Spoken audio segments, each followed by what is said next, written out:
scary power there from Drew Dober. And that's why I'm the #1 lightweight knockout artist in the world right now. So we brought back the setup. I'm smooth, I'm natural, and I'm having fun out here. Drew Dober!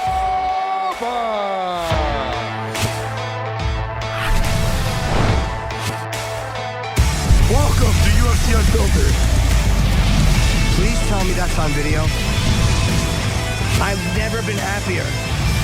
I'm made for a fucking podcast. That's dangerous. Listen to me, we're at it.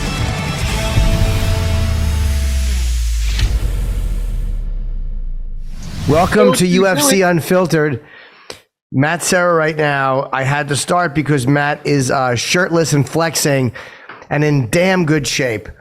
Damn. Sorry, Jimmy. Yes, sir. All morning on the mat. I did not go today. Oh, slacker. Somebody in my house has COVID and I've been testing negative, but I wanted to have one more day of negative tests. So I wanted to make sure I didn't get the guy I'm rolling with sick. So I stayed. I didn't, I was trying not to get somebody sick. I'm just a teenage dirtbag, Jimmy. Sorry. That's okay. It's a good song. Eric Nicksick is here. He'll be here shortly. And we also have Drew Dober after a huge win. What an impressive win over Ricky Glenn. So, yeah, good show today. A great card on Saturday night. And, boy, Bobby Green looked fucking incredible. Bobby Green. Wow. Bobby Green, how accurate. And we just had Grant Dawson, yeah. Grant Dawson on, and he was supremely confident. Sure. And he's been on a tear. He was undefeated in the UFC. Am I correct with that? I know he has one loss. The loss was out of the UFC, wasn't it? I believe you're right. And maybe we should bring in before I start talking shit, please. I don't know. I think you're right. I think you're right. He was 21-1. Undefeated in the UFC. You got damn right I'm right. Jimmy. You damn right I'm right. I'm sorry. So yeah, man. I mean, it's a tough, he lost a fight, to a similar, I'm not going to say similar, but to, a very high level grappler in the champ, Islam Makhachev. And, you're thinking, all right, is that going to affect him? And his last fight was coming off, what was that? Was that the controversial? What was that fight right before? Let me see. It was a win. Wait, was it a win? Yes. Bobby Green? Was he coming off a win? Let me see. I'm almost positive he was. Yeah, Ferguson. I think it was Tony Ferguson. Yes, it was Tony Ferguson. He beat Tony Ferguson. That's right. My bad. Yeah. It was controversial. Like you were saying, was Ferguson? We should bring in Eric Nicksick, by the way. Was Ferguson, up to fighting, or that in that way it was, but no. I was thinking. I'm sorry, Jimmy. I was thinking of a different fight with him. Okay. Was that something with Jared Gordon? Did they have a headbutt or something? I'm sorry, Eric. Eric probably. What's up, Coach? But Hi, anyway, Eric. First of all, fuck all that. Congrats to Bobby Green. It was awesome. Great win. Coach Eric, congrats, man. Congrats on all your success, buddy. Thank you, brother. I appreciate that.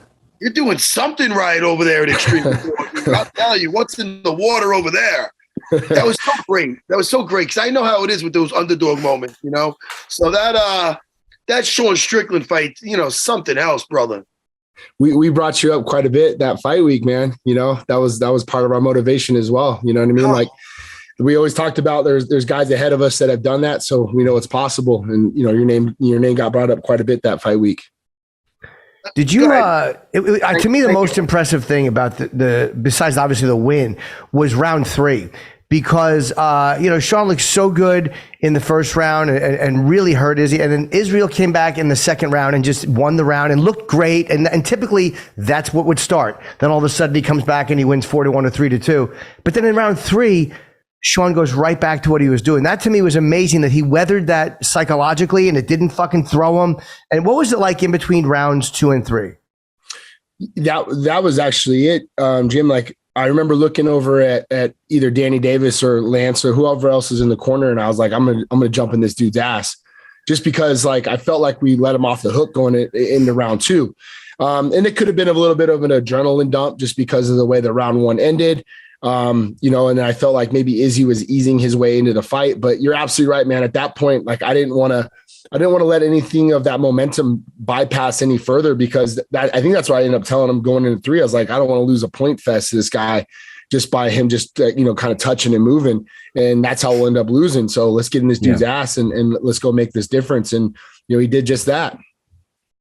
I love that, man. I love how you can get through to him because there's obviously a different relationship than you. And listen, all fighters are different. We know that as coaching guys.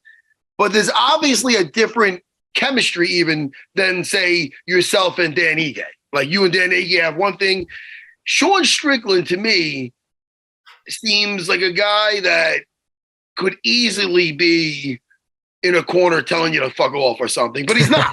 He has somehow you have his respect. And I want to talk about that because personally, I like Sean. Sean. I always like Sean.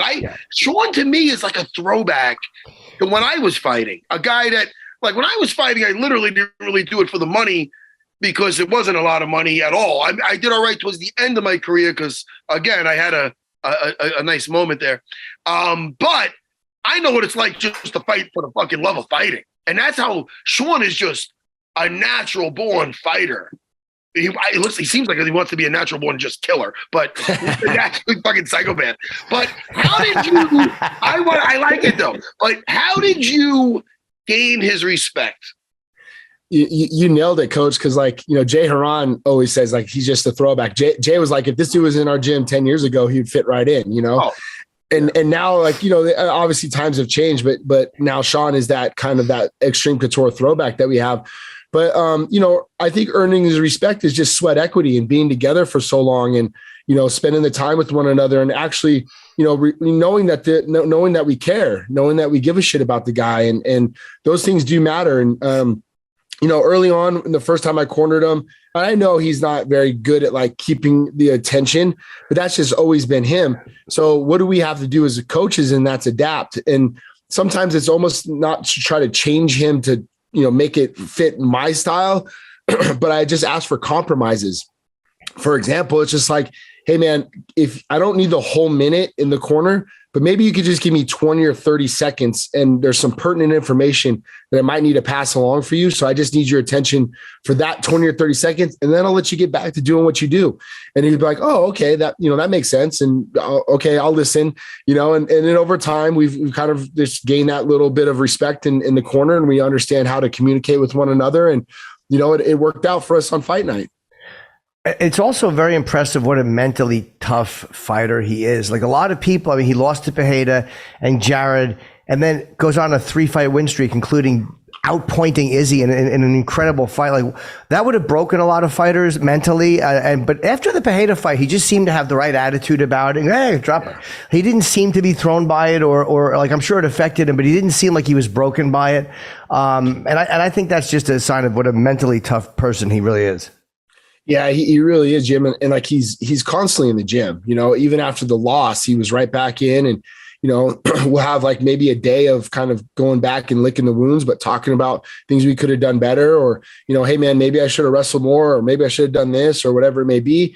And like Coach was saying, it's part of those things. I think over time you start to understand what your coach is looking for, what the game plan is. And then, okay, maybe those things would have worked out better had I done this way. And with that time, I think it really helped Sean and I just really have that camaraderie and understanding what we need in the corner.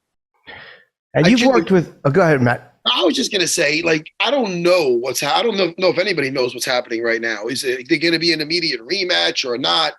But if there is, I find it fascinating because now Sean knows what he could do. What is Izzy? Izzy, I never heard, and to his credit, I never heard any excuses. But what the hell happened? I would love to get his coaches down and be like, from your take, what did you plan for? And because he was being Sean Strickland. Mm-hmm. I was picking Sean, but I thought Sean would pull out of his, sleeve. I heard about his wrestling. I heard he's really good with the wrestling. And I thought he would pull that card.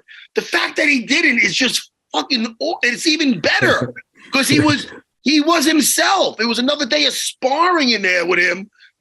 And man, I was just so fascinated. Like I would go, if they had to get ready for Sean again, what are they doing different? Because, he took that first round, you got to give it to Izzy to even stay in there. Mm-hmm. So come back and win after that is something. But who knows what happened? I know, and I'm sure from sparring and stuff, Eric, and like, I don't know if you ever took a shot where you didn't really know you took the shot till later. I remember my back fist with Shoney Carter. I got so exhausted in that fight. And I think part of it was I took a back fist at the end of the first round. It didn't end the fight. But when I was in the hospital later, after the second one ended it, they brought up the first one. I didn't remember it. I'm like, what? I got hit with two? And then I remember Sherry, the doc, rest in peace. She goes to Longo, oh, he's out. He doesn't remember. And I didn't remember getting hit. So you could be in fantastic shape, and a certain shot could just change the whole course of a fight. And all of a sudden you're not being yourself. You're not. So I don't know. What is your take on it? Eric? Stylistically, when it comes down to like putting a game plan together for Sean, we lean heavy on his style and just who he is. And I think the people that really have been in there with Sean, the Johnny Eblins of the world, the guys that train with him all the time in Xtreme Couture, they're the ones that first tell you that, like, hey man, he's a difficult dude to deal with when your first couple times you're in there with that pace and his style. And that's what we try to lean heavy on early right away was, let's try to get the pressure going right on Izzy and make him feel like he's in a dogfight.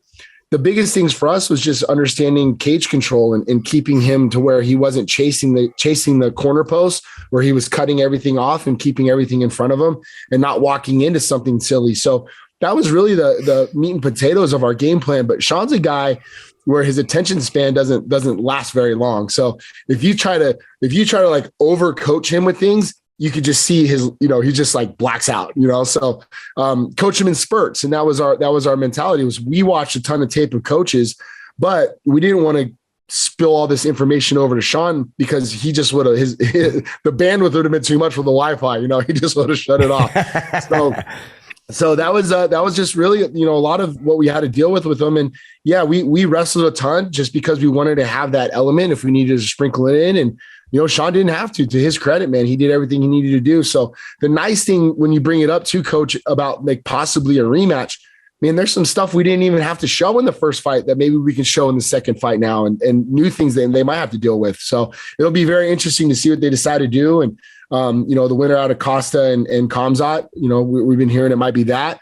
It could be Izzy, it could be Dricus. So that's what it sounds like it's lined up to us, but we're ready for whatever they tell us. Did Adesanya speak to you guys after? Did you talk to him after? What happened there? In the cage, he was, talking about he had like a tattoo on his neck, and it was just it was weird. Like in the moment, we didn't really know what he was referring to. And he kept telling Sean, like, don't talk about my family.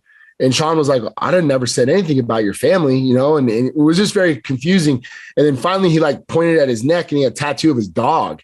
And he's like, this is my family. Am I talking about his dog? And we're like, oh, like, all right. Like, sorry, man. We didn't even talk about your dog or something disrespectful. And I was kind of standing there and Izzy was being respectful, but it was just kind of a weird moment, I guess. And again, like the man just was in a 5-round war and lost his belt. So I'm sure emotions were running high. And then after the fight, he got changed and to go to the press conference, Izzy. And then him and I spoke for about 10 minutes after that. And that was cool, man. Like I got nothing but love and respect for those guys. So it was nice to have a moment and speak with him and kind of debrief the fight a little bit and just exchange pleasantries. And, I told him I'll see him out in Saudi for Francis and, best of luck to you. So yeah, it was good. He was classy. And I wanted to, go ahead, Jimmy. Go ahead. No. I'm sorry. I wanted to ask about Francis. So Matt, did you want to? If you wanted to talk more about Izzy, I don't want to change subjects. If you're still. No, man. I was just gonna say, even though Sean Strickland's very, like, he's very himself, very politically incorrect, but just himself, like just being himself. He is like a breath of fresh air nowadays because everybody's so afraid to offend somebody. He's not trying to offend anybody. But he's very honest, Very. I don't know. I like him. I find it, what's the word I'm looking for? Refreshing? No, stop it. It's Delightful? Stop it. Captivating. Captivating. Yes.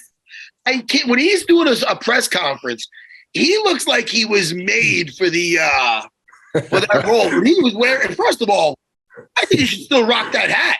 I think that was great. That fucking hat was great on him. He was like the reboot of fucking Crocodile Dundee. Yeah, he looked great. But the press conferences and everything, I think he's fucking hysterical. Even to the point where to the stand down, he can't even look at him. He's like, it's awkward.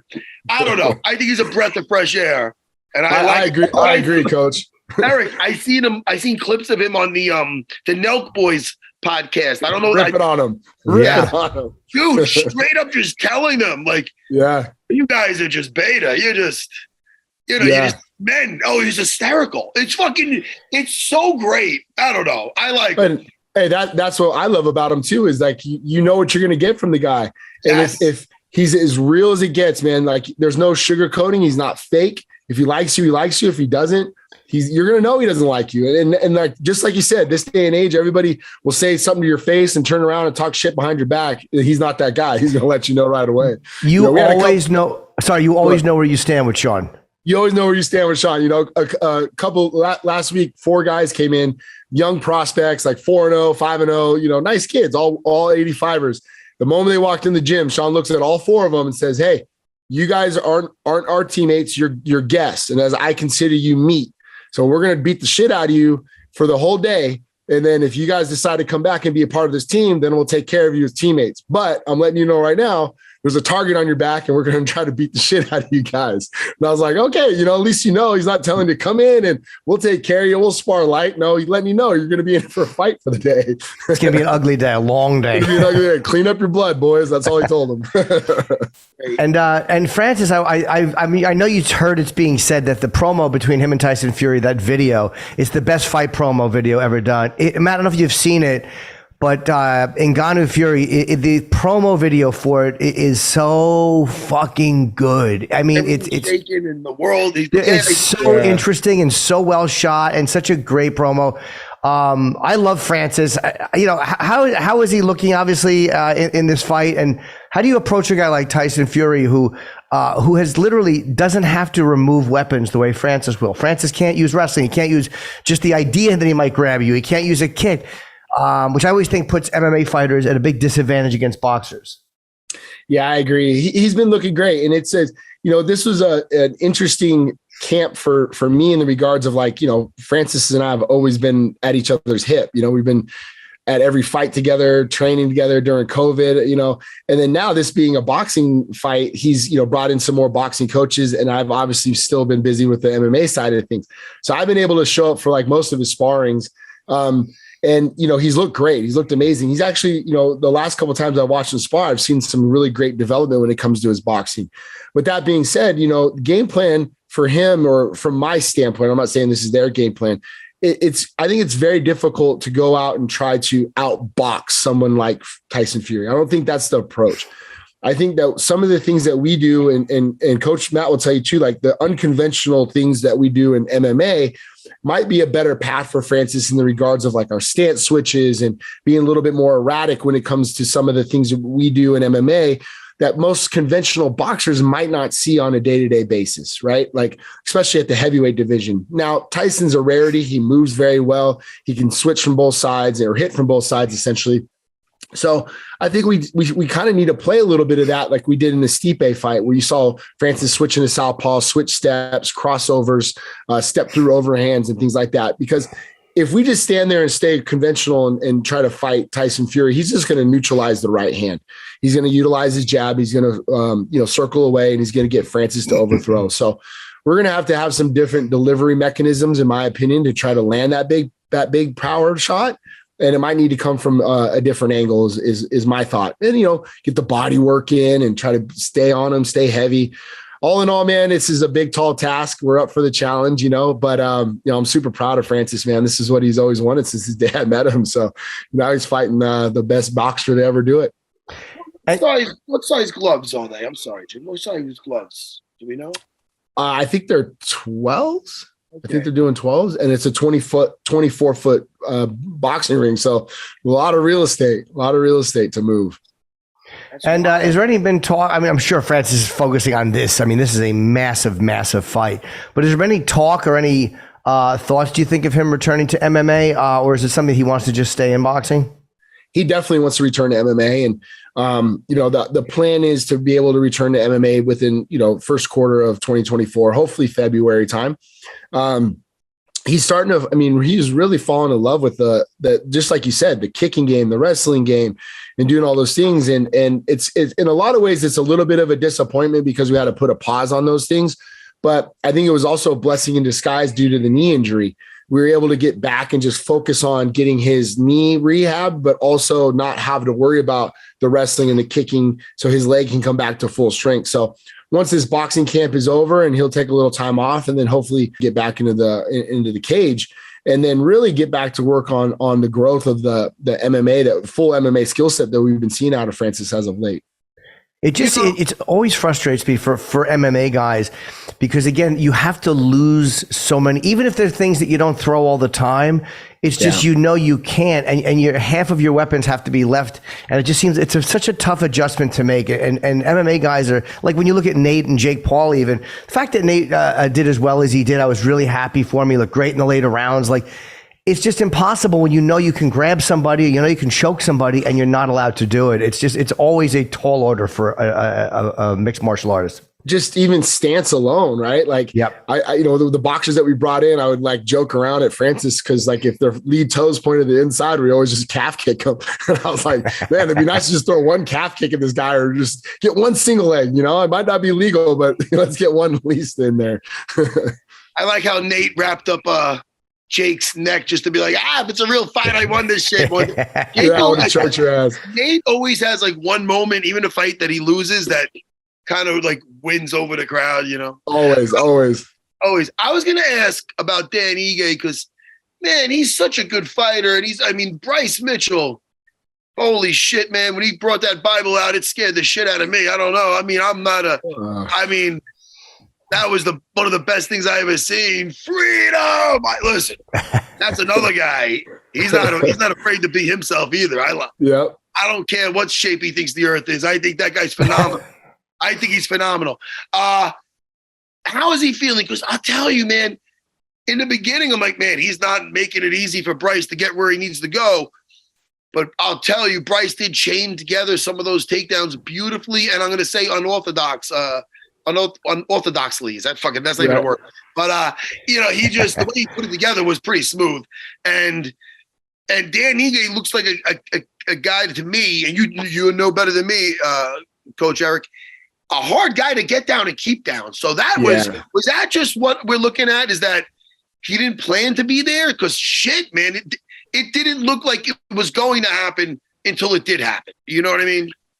Yeah. So you pretty much nailed all of that. And we knew it wasn't going to be the first or second or even third takedown or attempt. It was going to be the chain wrestling of Bryce that was going to be the thing that we're going to have to deal with the most. And in the first round, Dan did a really good job of keeping it on the feet all the way up until maybe the last minute, maybe 30 seconds.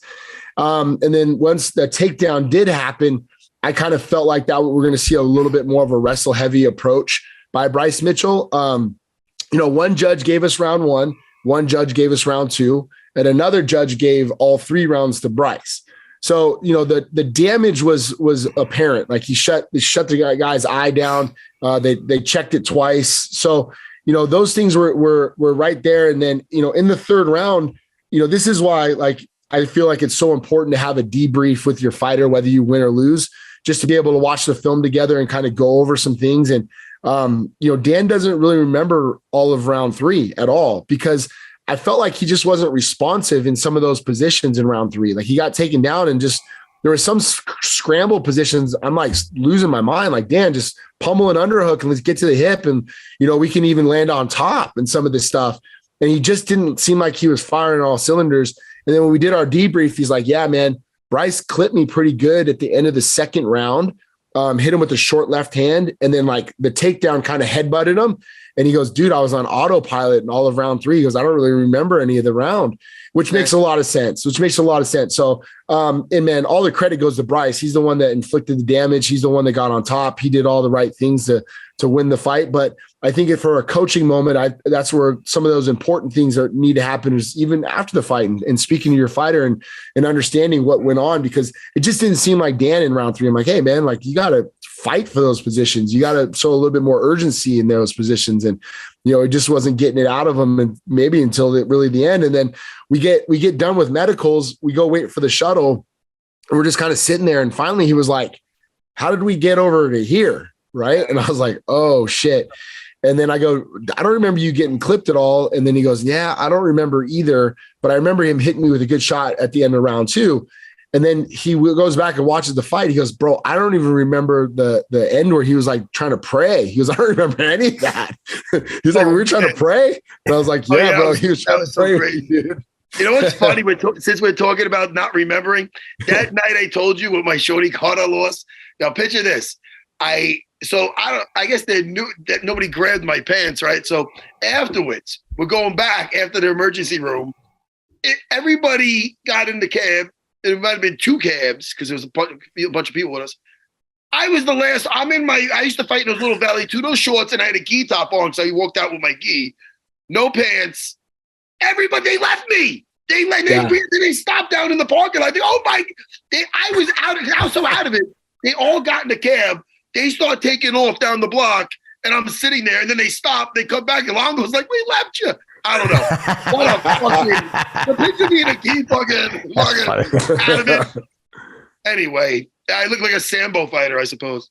But anyway, listen, yeah, it's like we were talking about earlier. So I wanted to know about that because he's such a great fighter. And I feel that he's one of those guys that I can tell he's one of those guys that's a pleasure to coach because he probably does everything. Best. He does everything. He looks very like he does everything right. And then he has some really great success. And then he wins another one and he beats a tough guy. And then there's a little stumble like this. And it's kind of frustrating.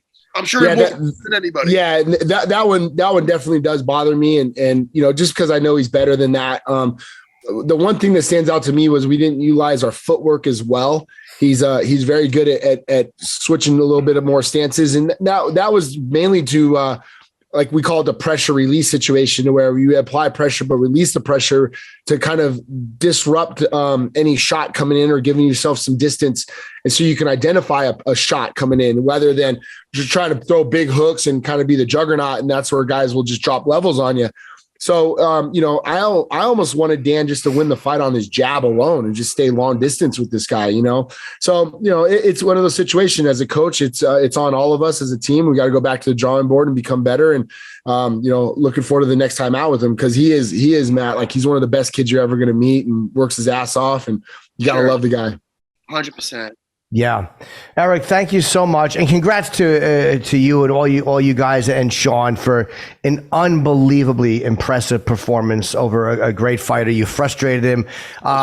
Sean had a great night, which is, I think, what caused Adesanya to have a bad night. You know what I mean? Because Adesanya had a great second round. It wasn't like he showed up out of shape. I mean, it was just incredible to watch Sean just not get tired. That first round would have blown a lot of guys out to cardio-wise. You know what I mean? But he just doesn't fucking get tired. It's crazy. So he doesn't. It's nuts. Really, really happy for Sean and for you guys. And good luck, man. I can't wait. I hope he fights Duplessis next. But then again, Hamzat's great. The rematch is great. Fucking cost. It doesn't matter. Whoever Sean has next is going to be really, really great. No, I appreciate you guys, man. Jerry. Thank you, Coach. It's good always talking to you, brother. Definitely. All right, take care of yourself, sir. Thank you again. All right, guys. Talk soon. Later. All right. Bye, buddy.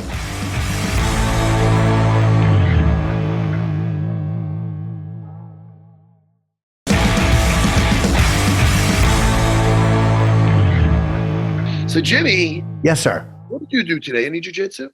I know I couldn't because I told you there's COVID in my home. I don't have it. Told me that. I'm sorry. That's okay, but I'm testing negative, but I wanted to have one more full day of negative tests before I go to the gym. So I texted Mike last night. I still want to get my rolling partner. I'd be a selfish asshole and get somebody sick. Yeah, Jimmy, you don't want to be a selfish asshole.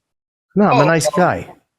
And not to put everybody's business out there, but I know Our friend Anthony Kumi is in the hospital. Is he okay? Oh yeah, Anthony's been on. That's funny. Anthony's not that far from me, so I've gone to see him a couple of times. We've been texting every day. He's having something else done today, like a post-surgery thing, like which is very natural to have done. So which is good. So Ant's in good shape. He's doing well. His spirits are great. I've sat with him a couple of days, and he's mentally 100% there, and he's feeling very good about the way it went. Please tell him that I asked for him. I don't even know if he remembers me. I'm sure he does. I don't assume that people know me, Jimmy. They do. He'll remember you. And his girlfriend does jujitsu. Oh, get out of here. Yeah. She's for a long time does jujitsu, so I'm sure. I mentioned you actually because I was in the room with Anthony and his girlfriend on Friday or Saturday, okay. and she had come from jujitsu on Long Island, and she tells me where she goes, and I'm like, "What about Matt Serra?" And she said that he's a little far away. Like I think that you were too far. It was just you went to a closer place, but yeah, your name came up. Listen, man, I love nobody's got to train with me, but they really should train. Mm-hmm. You understand, Jimmy? Yeah, I love it. I hate missing it. I hate when I don't go. Yeah, let me tell you, I enjoy it. Today I did some triangle setups. Yeah. Some when they go in for a stack pass, double stack. Look at you shaking your head. No, I don't. That's the eyebrows of somebody that's had a gi on. Look at them. No, this is the eyebrows of someone who just wanted to tell you that I just got introduced to triangles. And I'm getting better at them, but occasionally I throw the wrong leg over. I get confused.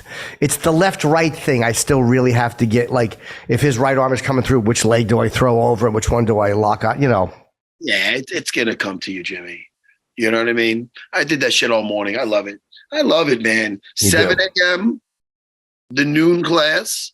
I'm going to go back tonight. I'm going to roll my wife and my kid. Makes me very tuckered out, though. It makes me tuckered out, Matt. Hey, let's talk about a couple of fights, dude. How about Drew Dober? We're going to talk to Drew Dober in a second, but I hope so. Let me. Maybe not. Maybe we won't. Well, either way, we had fun. That Ricky Glenn, what a beautiful punch selection. Drew's punches were accurate. He was throwing to the head. He was throwing to the body, uppercuts to the body. It was such a great variety of punches. Jimmy. Yes, sir. What about that glove grip by when he was on the ground? Yeah. He literally was like trying to help me up. But he gripped that fucking glove like a gi grip. What now? The ref even warn him? He probably, I don't know if he did or not, but I think by that point, and there's no excuse, I think he was already very hurt and it was a moment of desperation. Again, not that there's an excuse for it, but I think he was already in very bad shape by that point. This is what I like about Dober, man. Look at his last. Holy shit. How many knockouts? He either wins or loses by. He has in his last 6 fights. Knocked out Bobby Green, McKinney, and then Ricky Glenn. And this is after, you're right. He either he's going to lose by a TKO or 5 fights are either KO. He's KO'd 4 out of his last 5, and the one he lost, he got KO'd. Rafael Alves, yeah. He's not an exciting fighter, huh? Just unbelievable, yeah. Drew Dober is very, and to me, that was everyone knew Islam Makhachev was great, but when you saw how he handled a guy like Drew Dober and the success he had against Drew Dober, I think that was, to me, when he began to look like this guy is by far the best in the division and is going to be the champion. When I saw him against Drew Dober, yeah, not just to beat Dober, to beat him as dominantly as he did. Oh, good, he's in the waiting room. All right, great. Yep, let's get him in here. Yeah.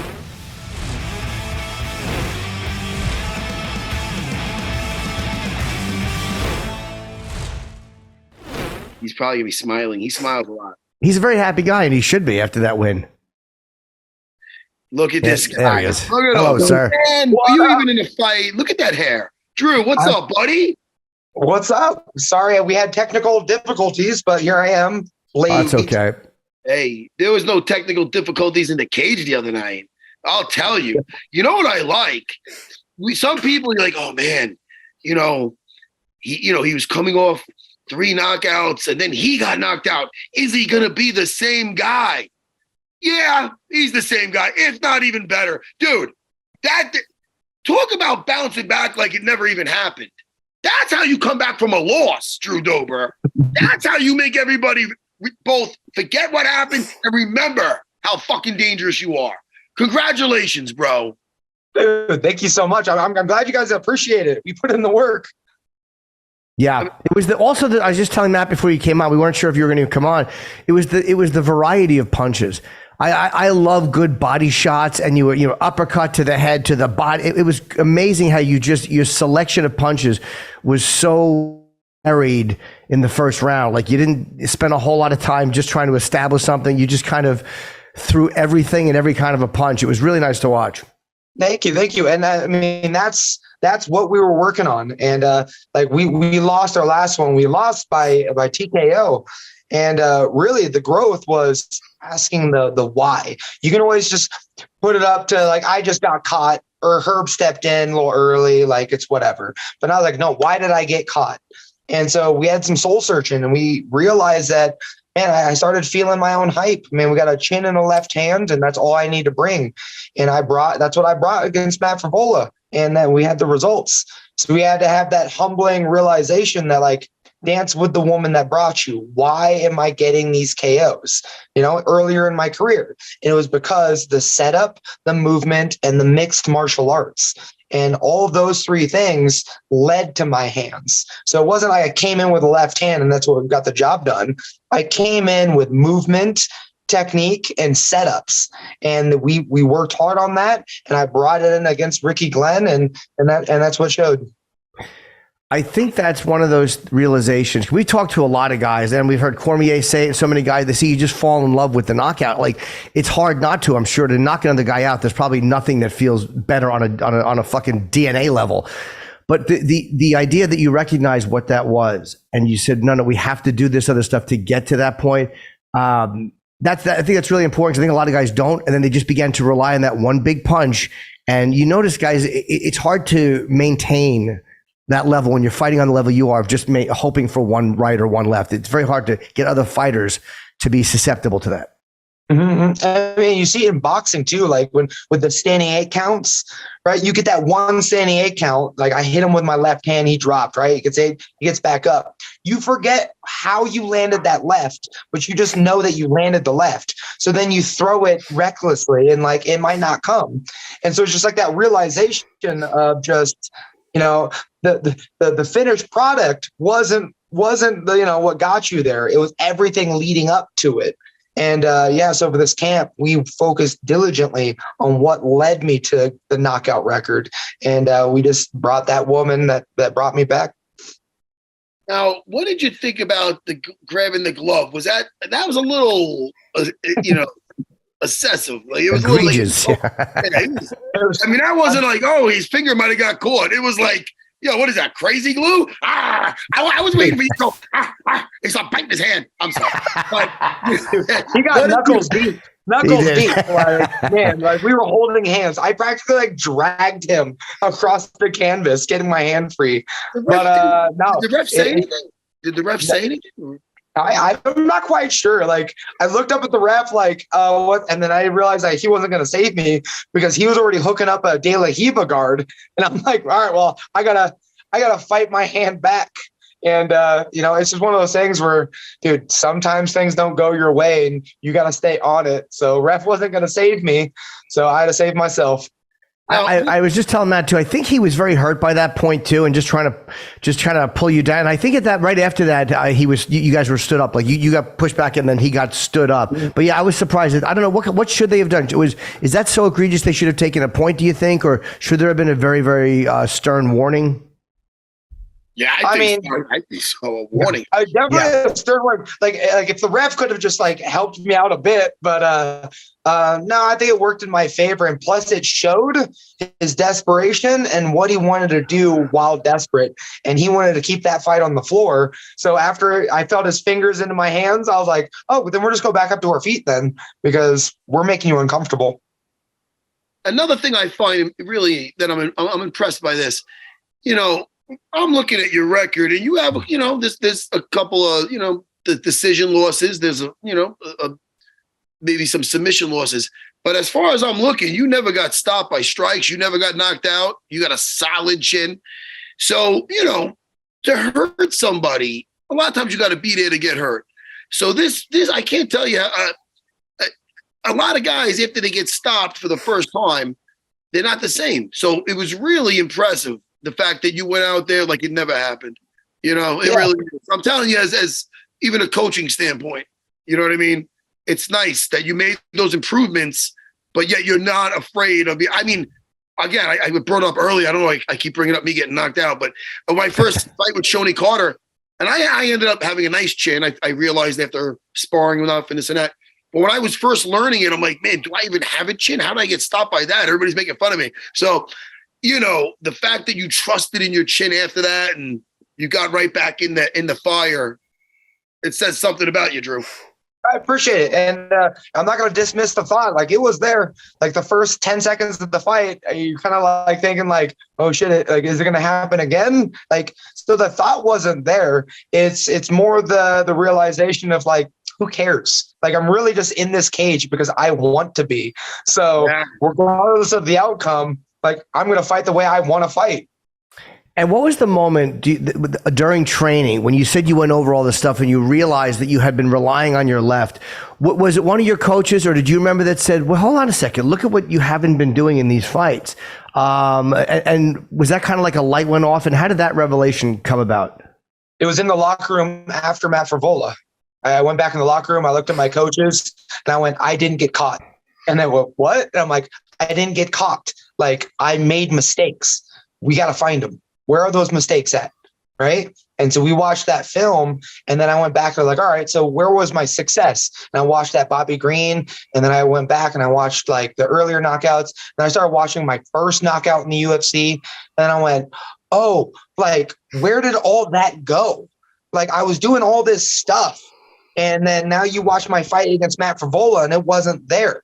So like, we lost it at some time, or I left it in the locker room or something. I went, that was the mistake. That's why I didn't just get caught. Like, we made these mistakes. So let's just bring it back. And it's one of those things where it's a mistake you probably made earlier, but won the fight. So you don't recognize it as a mistake because you're walking away with a win. Right. I mean, my fight with Bobby Green, like, he was piecing me up in that first round because like it was happening then too. And luckily I was able to find the knockout against Bobby. But we were just leaving stuff behind. We were in that proving grounds, like the, regional circuit, trying to make it to the UFC. Like, we're bringing in the sharpest tools and as many tools as possible. Now, when you're at the top or whatever, and people are telling you how awesome you are, then you're only coming in with a hammer, So it's like, just that realization that's, if we want to continue in the sport, we got to continue fighting like we're trying to prove to ourselves. Right. Yeah. Jimmy. Yes. What would you come in, Jimmy? If not a hammer, what tool would you be? Probably a football helmet. Something to protect me, cause somebody to not want to punch me in the fucking head. Drew, I wish I had a time machine. I'll take back that question, but listen to me. No, it was a good question. It was not a bad question, but listen, he's got a lot of tools in the toolbox. Who's next now? Who the hell's next? Who knows? I mean, it's not so much who's next, but when's next or what's next. Like, when do you want to be next? Yeah, I mean, we're clean, we're healthy, we're ready to go. I got a daughter that needs, diapers and formula, so why not sooner than later? Hey, Drew, how's parenthood now? Your daughter's how much? A few months old now? How old? 4 months. Hey, not bad. 3. I said 3. Okay. How is it now? Sleeping through the night? Dude, God bless me with an easy first one. Like, she's already sleeping 12 hours a night. Wow. Like, she doesn't cry. She just complains. Like we got a simple, easy one. So I'm counting my blessings because they're not all going to be like that. Oh, that's fantastic, bro. Congrats on that as well. Dude, you're winning in life, Drew Dober. I mean, that was the goal since the beginning. I wanted to win at life, not just fighting. And so we had to make some correct decisions and some sacrifices. Drew, congratulations. Great fight. And again, I just loved what you did in that fight. And hopefully you come on right before your next one, whatever that is. Hopefully it'd be before. Wait, we're in October. Any shot of it being before the end of the year, or do you think we're looking at January already? I mean, I already said I could be ready by December. So we'll see who's available. And if not, then whatever's right around the corner. And one more question, because Bobby Green had such a great win on Saturday, and as a guy who has been in there with him, how difficult is he to deal with the odd angles his punches are coming from, kind of from his hips, and the movement is so he's very unorthodox, and how difficult is that to deal with, even for someone like you who knows how to avoid being punched? Extremely difficult. I mean, everything that you watch is even worse when you're in there. Like, he is literally right in front of you and you can't hit him for some reason. And then he like tells you that you're missing, and then like he will hit you quite a bit, and he was probably one of the more difficult strikers I've ever fought in my career. And so, I mean, his victories, his last 2 victories are well-deserved. He told you were missing? Yeah, I mean, he was narrating the entire fight for me.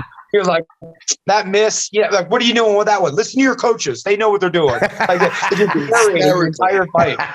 And my favorite part was, I try to talk back. I'm not much of a trash talker, but I try to talk back, and he straight up went, shut up, and hit me with a 1-2. I'm like, all right, well, I can't keep up.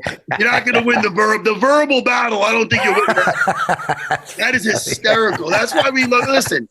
This sport has characters, and it's so great when you get a victory, a feather in your cap like that. A guy like Bobby Green. Yeah. I mean, shit, man. When a guy you beats another guy that's like of the level of Grant Dawson, and it's like, man, that guy just made of it. Look what he did. Look what I did to him. That's why it sucks that Frank Trigg never won a fight after I beat him, because I could have gone, look at my lucky, it's Frank. Anyway. Hey, Drew. Hey, congrats, man. And again, please come back on soon, dude. We love having you on. Yeah, good talking to you, Drew. Dude, send me invites. I'll show up. You got it, brother. All right. Congratulations, man. We'll talk to you again. Take care, Drew. Thank you so much. See you, buddy. Take care, Drew.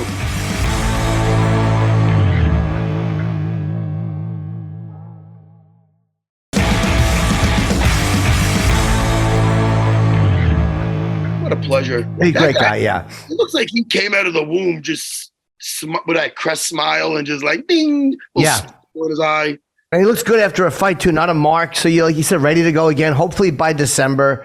It'd be nice to get another Drew Dober fight. But that literally made me laugh so hard I cried. Bobby going, shut up. And well, you can picture him trying to come back with something. He tells him to shut up. Yeah. But those guys who fight, Wonder Boy fights a lot, not nearly as hands down as much, but those guys always make me so nervous when guys fight with their hands down, and there's very few guys that can pull that off, especially when you're looking at lightweights who are so fast, and the fact that he can do that consistently just seems like he's a really difficult guy. So congrats to Bobby Green, a great win. Congrats for sure. And we must say, Joe Pfeiffer, that guy just seems like he's right for the sport. Yeah, he is. He's got that in him, And he's a savage. Yeah, I like it a lot. Yeah, he's a savage in the best way possible. So congrats to Joe Pfeiffer. We should get him on here soon. I like his energy. His energy is an energy that belongs in a cage. I love it. And Joaquin Buckley at welterweight has looked really good over Alex Morono. So congratulations to Joaquin. That was a great fight. And great fight.